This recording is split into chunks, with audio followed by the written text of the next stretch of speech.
आज आ गए हम साइंस 2 के पेपर प्रेजेंटेशन के साथ।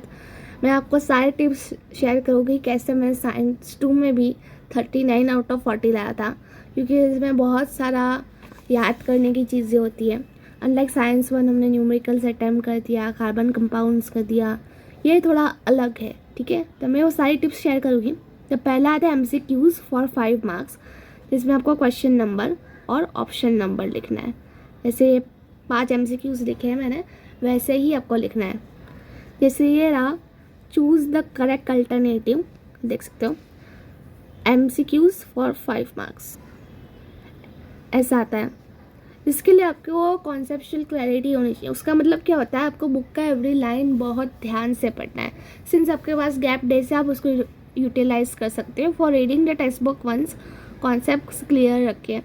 मतलब एवरी बॉक्स, जैसे do you know box, every box को रेफर कीजिए, जिससे यहाँ मार्क्स आपके अच्छे आएंगे। Then is very short answers, मतलब बहुत छोटे आंसर्स होते हैं फॉर 5 मार्क्स। जितने भी टॉपर्स होते हैं, अगर वो लोग के मार्क्स आते हैं तो इज़ इन दिस सेक्शन, क्योंकि इसमें एक भी ऑप्शन नहीं होता है अटैम्प्ट करने के लिए। जैसे मेरा गया है इधर, आप देख सकते हो ये रिस्टोरेशन में। कोई कोई थोड़ा ट्रिकी होते हैं, मतलब बुक कितनी भी बार पढ़ाओ हमको समझ नहीं आता है। So only read your book to score full in this. और ध्यान रखिए, कोई कोई में अंडरलाइन हो तो प्लीज़ इसको अंडरलाइन कीजिए, जैसे मैंने इधर किया है। सब ये देख सकते हो, इधर सारे ऑड में आउट, ट्रू और फॉल्स, फुल फॉर्म लिखना आता है, एनालॉजी क्रिएट करने का आता है, कंप्लीट करने का आता है। तो you can refer this. Then is give scientific reasons. ये मोस्टली बुक बैग से आता है, या कोई के बार कोई बाहर से भी आते हैं, या कोई PYQ से आते हैं। 2 मार्क्स फॉर एंटायर। तो मैं एम करती हूँ कि आप एटलीस्ट 4 पॉइंट्स लिखिए जो लॉजिकल हो। Every point will be for half marks in this section. जो बोलेगा टोटल 2, और एनी 2 अटैम्प्ट करना है। अगर आपको आ रहे हो तो 3 लिखिए, क्योंकि कोई के बाद जो आपको लग रहा है कि मैं सब कुछ लिखा है उसमें भी मार्क्स आते हैं, और जो आपको लग रहा है नहीं मैं कॉन्फिडेंट नहीं हूँ, वही भी आपको ज़्यादा मार्क्स दे सकते। जैसे ये रहा, मैंने एकदम परफेक्ट लिखने की कोशिश की इधर। पोल्यूशन चैप्टर 4 से आया था आई थिंक। और आप एवरी आंसर को अंडरलाइन कीजिए, आप देख सकते हो। उसके बाद एनी 3 आउट ऑफ 5। तो इधर आपको कंप्लीट द चार्ट आ सकता है, एंड लिस्ट, मतलब कुछ भी आ सकता है, ठीक है। Advantage, disadvantage, then diagram draw करने का आ सकता है, फ्लो चार्ट आ सकता है। वो एक मार्क के भी डिवाइड करके क्वेश्चन आ सकता है फॉर 2 मार्क्स। तो मैं आपको दिखाती हूँ कैसे। अगर नेम द फॉलोइंग का तो डायरेक्ट नेम कर दीजिए, जैसे इधर मैंने किया है। एसिड्स के नाम लिखने थे।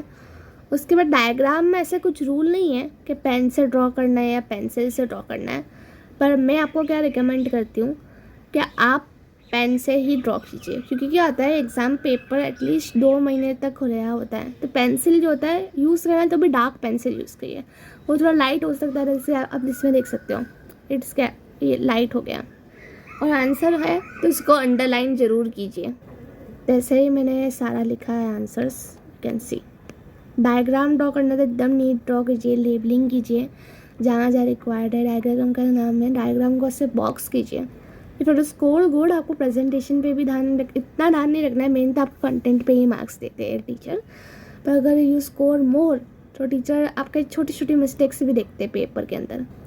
एवरी क्वेश्चन नंबर जैसे 1, 2, 3, 4 ऑन न्यू पेज, और 2 का A आया, 2 का B आया, यू कैन कंटिन्यू विद है। पर 1, 2, 3, 4 सारे अलग पेज में न्यू पेज से स्टार्ट करने अगर वो आए तो।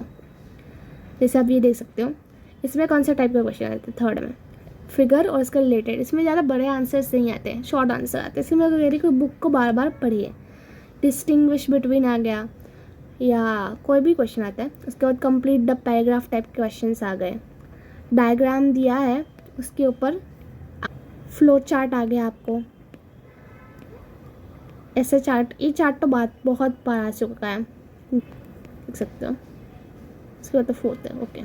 इसमें आपको डायरेक्ट आंसर लिखना है और इसको अंडरलाइन करना है अगर आपके पास टाइम हो तो। एकदम नीटली लिखना है, टीचर को ज़रा भी प्रॉब्लम नहीं देना है। देख सकते हो डिस्टिंग्विश बिटवीन में I have written 6 points, every point for half marks.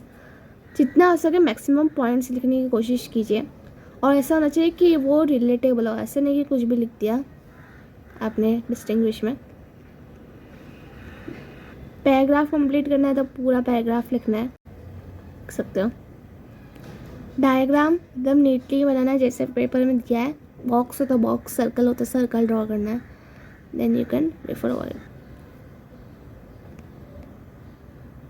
Extras में देखो, एक्स्ट्रास में क्या करना होता है, आपको क्वेश्चन के नंबरिंग के साथ ही जाना है पैटर्न में। जैसे 1 हो तो 1 2 3 4, उसे नहीं कि 1 लिखा उसके बाद 5 लिख दिया, उसके बाद वापस 4 लिखा, तो ऐसा क्या होता है टीचर को करेक्ट करने में बहुत प्रॉब्लम आती है। हमको टीचर को ज़रा भी प्रॉब्लम नहीं देना है। एक्स्ट्रास आप उसके साथ ही लिखिए। जो बेस्ट 6 हो गए जिसमें आपको पूरे में से 3 आउट ऑफ 3 आ रहे हैं वही कंसिडर होगा, जो 2 होगा वो नहीं होगा। ऐसे लिखोगे तो टीचर को भी प्रॉब्लम आएगा। जैसे 6 है, ये 8 पहले लिखा है मैंने, उसके बाद आई हैव गॉन विद 6 को उसके साथ उसके पहले ही लिखिए।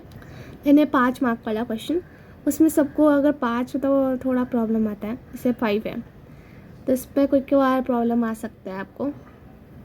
और ये मैं रिकमेंड करूँगी आपको, अगर आ रहा हो दोनों अटैम्प्ट कीजिए इसके अंदर। ये मोस्टली 1 लाइनर्स ही होते हैं, कॉन्सेप्ट से आपको क्लियर रखना पड़ता है। जैसे यू कैन सी हो योर लिखा है। दूसरे के रिलेटेड आई थिंक डायग्राम को आंसर करना, एक्सप्लेनेशन लिख सकते हो। तो इसके साथ साइंस का पेपर प्रेजेंटेशन ख़त्म होता है। हिस्ट्री का वीडियो पहले से ही अपलोड किया हुआ है चैनल पे, you can go with it. और ज्योग्राफी का भी आएगा अगर आप कमेंट करोगे geography. Thank you for watching.